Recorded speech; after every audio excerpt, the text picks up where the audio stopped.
وزیر اعلیٰ ریونت ریڈی نے اس عزم کا اظہار کیا کہ حکومت دریاؤں کے پانی کے حصول کے معاملے میں بغیر کسی سمجھوتے کے سائنٹیفک، قانونی اور سیاسی طور پر جدوجہد کرتی رہے گی۔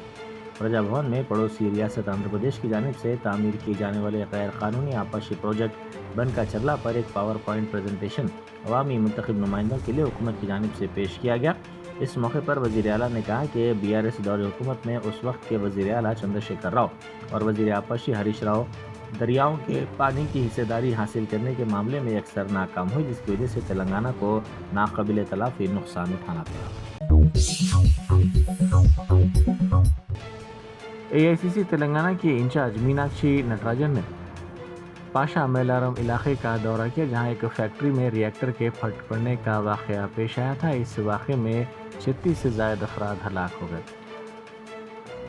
اس موقع پر انہوں نے PCC سربراہ مہیش کمار گوڑ کے ساتھ دورہ کرتے ہوئے تفصیلات حاصل کی۔ Telangana state commission for women نے محمد فیروز خان کانگریس لیڈر کی جانب سے خواتین سے متعلق مبینہ توہین آمیز ریمارکس پر از خود نوٹ لیتے ہوئے کارروائی شروع کی ہے۔ یہ ریمارکس 21 جون کو گاندھی بھون میں منعقدہ پریس کانفرنس کے دوران کیے گئے تھے۔ کمیشن کا کہنا ہے کہ یہ بیانات خواتین، خصوصاً تلنگانہ کی خواتین کے لیے تضحیک آمیز اور غیر مہذب ہیں، جنہیں نظر انداز نہیں کیا جا سکتا۔ اس ضمن میں فیروز خان کو ہدایت دی گئی کہ وہ 4 جولائی کو 11 بجے دن کمیشن کے روبرو حاضر ہوں۔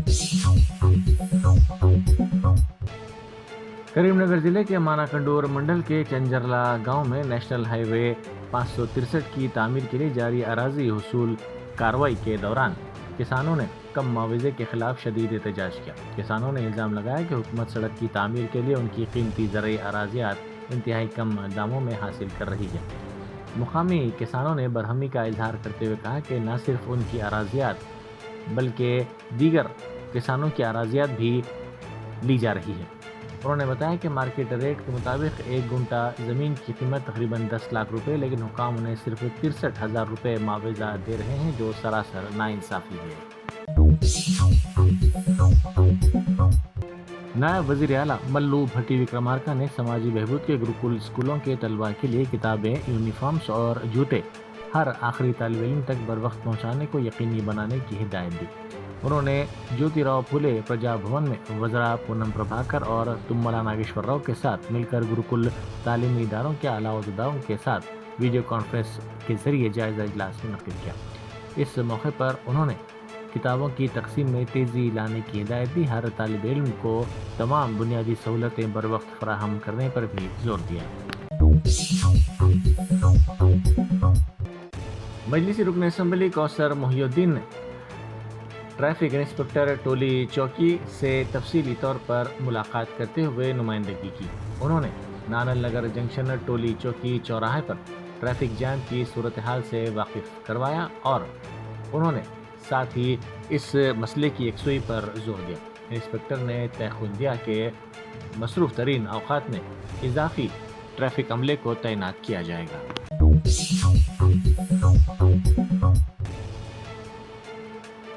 منی گنڈا کی چتراپوری کالونی میں میونسپل ٹاؤن پلاننگ ڈپارٹمنٹ نے 6 غیر قانونی طور پر تعمیر کردہ ولاس کو منہدم کر دیا۔ یہ کارروائی عدالتی احکام کی روشنی میں عمل میں لائی گئی۔ حکام کے مطابق چتراپوری سوسائٹی کی جانب سے ہاؤسنگ پروجیکٹ کے تحت تعمیر کردہ یہ ولاس بغیر کسی سرکاری منظوری کے تعمیر کیے گئے تھے اور مجاز تعمیراتی حد سے تجاوز کیا گیا تھا۔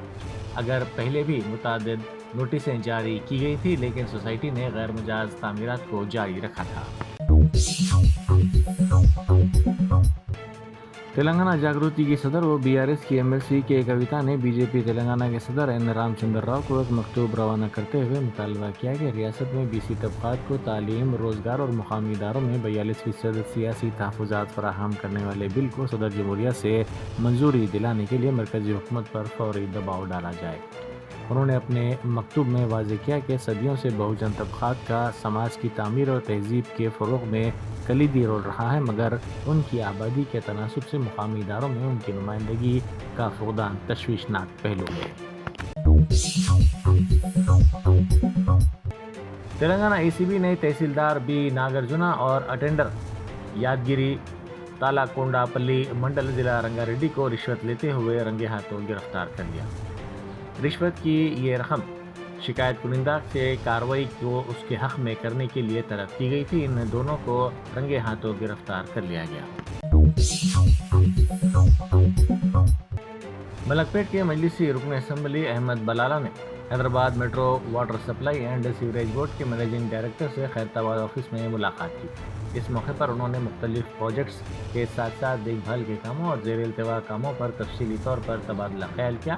انہوں نے حلقہ ملک پیٹ کے تحت نئے ترقیاتی کاموں کی منظوری کے لیے تجاویز بھی پیش کی۔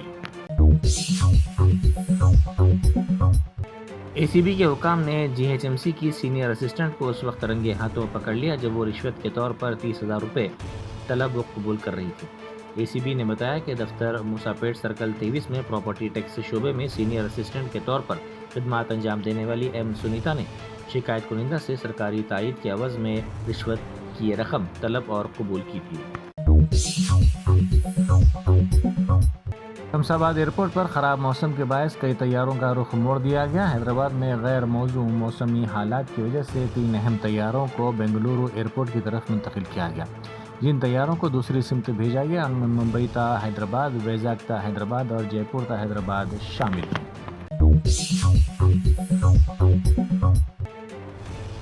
ہندوستانی وزیر خارجہ ڈاکٹر ایس جے شنکر نے امریکی وزیر دفاع سے ملاقات کی۔ اس ملاقات کے دوران مختلف امور پر تفصیلی طور پر تبادلہ خیال کیا گیا۔ امریکی وزیر خارجہ نے کہا کہ دفاعی صنعت میں باہمی تعاون اور مشترکہ پیداوار کے نیٹ ورک کو وسعت دینے کے سلسلے میں امریکہ پر امید ہے۔ دونوں ممالک کی افواج کے درمیان ہم آہنگی کو مزید مضبوط بنایا جائے گا اور ایک نیا دفاعی شراکت داری کا فریم ورک باضابطہ طور پر تیار کرتے ہوئے اس پر دستخط کی جائے گی۔ امریکہ میں مسلمانوں کی بڑھتی ہوئی آبادی اور سرگرمیوں کے پیش نظر ٹیکساس میں مساجد کی تعمیر میں نمایاں اضافہ دیکھا جا رہا ہے۔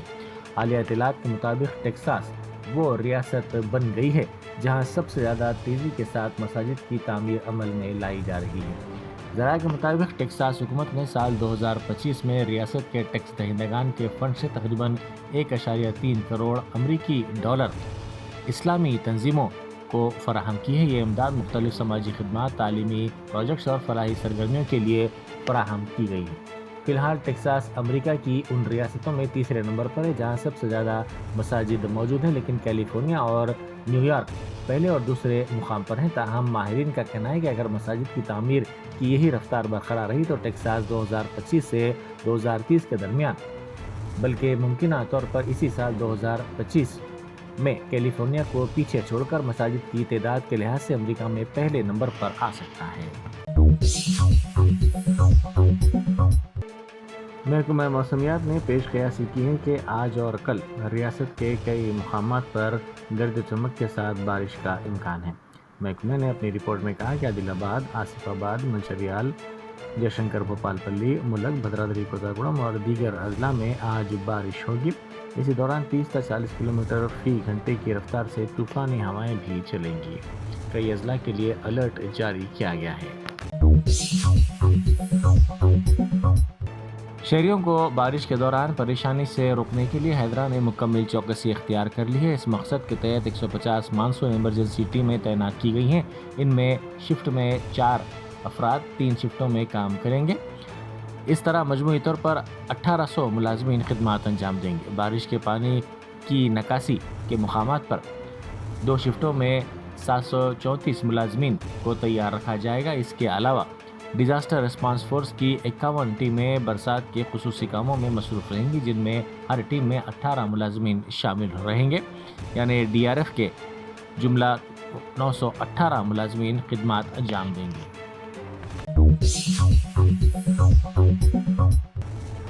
این ٹی آر یونیورسٹی کے طلباء کے ساتھ پولیس کا رویہ شدید تنقید کا مرکز بن گیا ہے۔ مستقل رجسٹریشن کے مطالبے پر یونیورسٹی کے سامنے پیر سے جاری میڈیکل طلباء کی بھوک ہڑتال کو ختم کروانے کے دوران پولیس نے سختی کا مظاہرہ کیا۔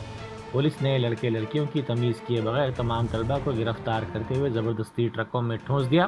کئی ویڈیوز میں پولیس ملازمین کو طلباء کو گھسیٹتے ہوئے اور لے جاتے ہوئے دیکھا گیا۔ حیرت انگیز طور پر پولیس نے طالبات کو بھی رات کے وقت ٹرک میں بٹھا کر پولیس اسٹیشن منتقل کیا، جس پر عوام اور طلبہ تنظیموں میں شدید برہمی دیکھی جا رہی ہے۔ کلکتہ ہائی کورٹ نے ہندوستانی کرکٹر محمد سمیع کو حکم دیا کہ وہ اپنی علیحدہ رہنے والی اہلیہ حسن جہاں کو ماہانہ 1.5 لاکھ روپے بطور عبوری نان نفقہ ادا کریں، جبکہ ان کی کم سن بیٹی کی دیکھ بھال اور اخراجات کے لیے 2.5 لاکھ روپے علیحدہ طور پر ادا کیے جائیں۔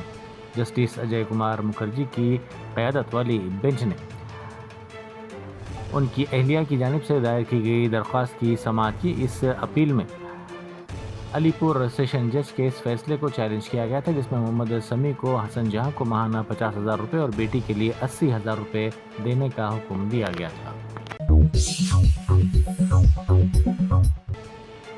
امریکہ، آسٹریلیا، جاپان اور ہندوستان پر مشتمل کوآڈ اجلاس کے دوران وزیر خارجہ ڈاکٹر ایس جے شنکر نے پاکستان کو سخت پیغام دیتے ہوئے کہا کہ ہندوستان کو دہشت گردی کے خلاف اپنے عوام کے تحفظ کا پورا حق حاصل ہے اور ہم اس حق کا بھرپور استعمال کریں گے۔ یہ بیان امریکی، آسٹریلیائی اور جاپانی وزرائے خارجہ کی موجودگی میں دیا گیا، جو اس موقع پر موجود تھے۔ ڈاکٹر جے شنکر کے اس بیان کو خطے میں دہشت گردی کے خلاف ہندوستان کے مضبوط موقف کے طور پر دیکھا جا رہا ہے۔ سینئر IPS آفیسر تفسیر اقبال نے multi zone FAC 2 inspector general police کے عہدے کا جائزہ حاصل کر لیا۔ اس سے قبل وہ انٹیلیجنس سیکورٹی ونگ کے DIG اور اقلیتی بہبود کے سیکریٹری جیسے اہم عہدوں پر خدمات انجام دے چکے ہیں۔ TNGOs یونین کے صدر Jagadishwar, general secretary SM Hussaini Mujeeb, school education department Telangana central forum صدر راج کمار اور دیگر ارکان عاملہ کی کوششوں کے نتیجے میں چار مینار زون اور دیگر زونز میں کئی جونیئر اسسٹنٹس کو سینئر اسسٹنٹس کے عہدے پر ترقی دی گئی۔ Regional joint director of school education Vijaya Lakshmi نے چار مینار زون میں مختلف ملازمین کی ترقی کو منظوری دی۔ یہ ترقی تجاویز Rohini DEO Hyderabad, assistant director Srinivas Reddy, superintendent G Raj Kumar اور سینئر اسسٹنٹ نرسمہ کی جانب سے چار مینار زون کے لیے RJD SE دفتر کو روانہ کی گئی تھی۔ اس طرح پانچوں زون میں ملازمین کو ترقی دی گئی۔